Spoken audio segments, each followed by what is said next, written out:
Peter Denove, La source du bien, extrait du chapitre Les causes psychiques des maladies. Lorsque la nourriture séjourne longtemps dans l'estomac sans être digérée, il se forme des substances toxiques qui se répandent dans tout l'organisme et empoisonnent le sang. La même chose se produit pour le cœur. Lorsque dans le cœur s'accumulent des désirs inassouvis, non réalisés, ils ne peuvent pas être assimilés, ce qui provoque la création de toxines astrales.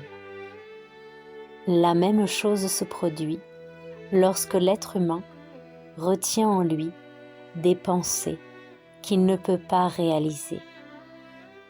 Leur séjour prolongé dans le cerveau provoque la formation de toxines mentales.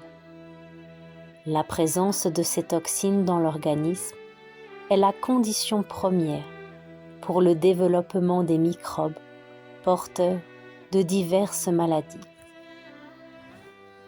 La loi est la suivante. Une vie juste purifie le sang. Lorsqu'un être humain introduit une pensée impure dans son intellect ou un sentiment impur dans son cœur, le sang perd sa pureté. Les pensées et sentiments impurs créent des maladies.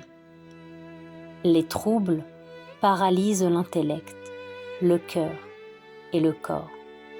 Certaines maladies sont le résultat de troubles survenus au niveau de l'intellect, d'autres à des troubles au niveau des sentiments. Lorsque les troubles sont d'ordre sentimental, ils touchent le foie, les vaisseaux sanguins, le cœur. Les troubles, de leur côté, sont générés par le manque d'amour. Si une personne éprouve de la jalousie, du doute, de la suspicion, de la colère et autres pensées et sentiments négatifs, il faut qu'elle trouve le moyen de les transformer. Dans le cas contraire, elle tombera malade. Pour chaque pensée ou sentiment négatif en toi, crée une pensée ou un sentiment positif qui neutraliseront et transformeront les premiers. Toute indisposition de l'esprit influence la santé. Le disciple doit connaître l'origine de sa maladie, savoir si elle est de caractère physique, spirituel ou mental.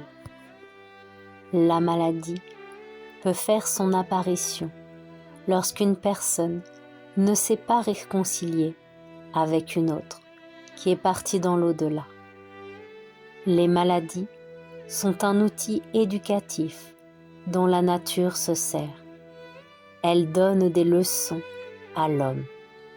En souffrant d'une maladie, les personnes cruelles, rudes, deviennent plus douces, plus tendres, plus sensibles. Chaque maladie est suivie par une petite amélioration dans le caractère de l'homme.